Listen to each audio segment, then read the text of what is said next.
රාජ්‍ය සේවකයන්ගේ වැටුප් රුපියල් 15,750කින් වැඩි වෙයි කියලා තමයි ජනාධිපතිතුමා මුදල් අමාත්‍යවරයා විදියට අයවැය ප්‍රකාශයේදී කළේ. ඉතින් මේක මම දැක්ක හෙඩ්ලයින්ස් වල දානවා 15,750කින් අර 24,250ක් විදියට තිබ්බ මූලික වැටුප වැඩි වෙනවා කියලා. සමහර පැතිවලදී වාර්තා වුණ පොත්පත්වල නොසිතූ විරු වැඩිවීමක් කියලා. නමුත් ඇත්තටම ඒක නොසිතූ විරු වැඩිවීමක් නෙමෙයි. ඒ 15,750 ඇතුලේ තියෙන යම් ප්‍රමාණයක් තියෙනවා දැනටමත් රාජ්‍ය සේවකයාට පඩිය නෙමෙයි දීමනා විදියට පඩියට එල්ලලා තියෙන දීමනා ටිකක්. ඒතකොට ඒ දීමනාව කොහොමත් රාජ්‍ය සේවකයන්ට කලිනුත් ලැබුණා ඉදිරියටත් ලැබෙනවා. හැබැයි ඉදිරියේදී ලැබෙන්නේ ඒක මූලිකව එකතු වෙලා වැටුපේ කොටසක් විදියට. ඒතකොට ඒ කොටස අයින් වුණාම රාජ්‍ය සේවකයාට සුද්ධ වශයෙන්ම ලැබෙන රුපියල් 8,250ක් තමයි අතට හම්බ වෙන්නේ. මේ 8,250ත් අපිට ගෙඩි පිටින් අපිට ලබන මාසෙ ඉඳලා හම්බ වෙන්නේ නැහැ. අප්‍රේල් මාසෙ ඉඳලා අපිට හම්බ වෙන්නේ රුපියල් 5,000ක් තමයි 8,250 නොත් රුපියල් 5,000ක් කියන්නම බෑ චතුර. මොකද 5,000යි 8,250ට ඉතුරු වෙන ගානේ නු තවත් 30ක් 30ක් එකතු වෙනවා. කියන්නේ ආසන්න වශයෙන් 5,000 ගණක් රාජ්‍ය සේවකයන්ට අප්‍රේල් මාසෙ ඉඳන් හම්බ වෙනවා.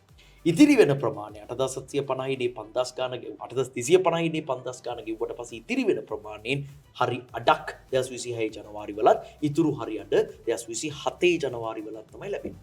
ඒතකොට දැන් මේ කතාව අහද්දී 8,250 වුණත් මීට පෙර සමහර ආණ්ඩු 10,000කින් රාජ්‍ය සේවකයෙකු වැටුප් වැඩි කරා. අධ්‍යයන දෙකකින් 5,000 දීලා එහෙම වැඩි කරා. නමුත් 8,250ක සුද්ධ වැඩිවීමක් ගත්තාම මේක වුණත් අපිට අද හිට හම්බ වෙන්නේ 2027. එතකොට තව අවුරුදු දෙකකින් පස්සේ තවත් උද්දමනයේ සමහරට වැඩි වේවි.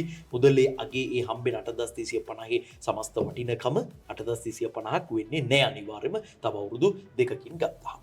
එතකොට මේක රජය පැත්තෙන් නෙමෙයි අනිත් පැත්තේ ඉඳලා බැලුවොත් සාධාරණ වැඩිවීමක්ද කියලා මිනිස්සුන්ගේ පැත්තෙන් ඉඳන් බැලුවොත් ඒක සාධාරණ වැඩිවීමක් නෙමෙයි. රයිට්. ඇත්තටම මේ බඩු මිල වැඩිවීම ඇතුළු කාරණාත් එක්ක මම අපි කලින් ප්‍රෝග්‍රෑම් එකක් කතා කරා චතුර මිනිහෙක්ට සාමාන්‍යයෙන් ජීවත් වෙන්න ඕන කරන මුදල 2019 තිබ්බේ 7,000යි දැන් ඒක 17,000ක් වෙලා තියෙනවා. 143%කට වැඩි ජීවන වියදම බර වැඩිවීමක් වෙලා තියෙනවා. නමුත් වරින් වර යම් වැඩිවිච්ච 2023 පඩි වැඩිවීමක් පොඩියට උනානේ. ඒවා අයින් කරොත් 143 අපි 100කට අඩු කරමුකෝ. එතකොට මිනිස්සුන්ගේ ජීවන වියදම 100ක් වැඩි වුණා නම් අර 24,250ක් වෙච්ච මූලික වැටුප තවත් 24,250කින් ඉගෙන ආසන්න වශයෙන් 25,000ක විතර වැඩි විය යුතුයි. අපි මිනිහගේ පැත්තේ ඉඳන් බැලුවොත්. හැබැයි එහෙම වැඩිවීමක් කරන්න තියා මේ කරපු වැඩිවීමක් කරන්න ඒක දරා ගන්න පුළුවන්ද කියන එක ප්‍රශ්නයක් රජයට මුදල් තියනවාද කියන එක ප්‍රශ්නයක්. ඔබ කලින් කිව්වා වගේම අපි ට්‍රිලියන 5ක රජ්‍ය ආදායමක් වෙලා ට්‍රිලියන 7ක් වියදම් කරන්න යනවා.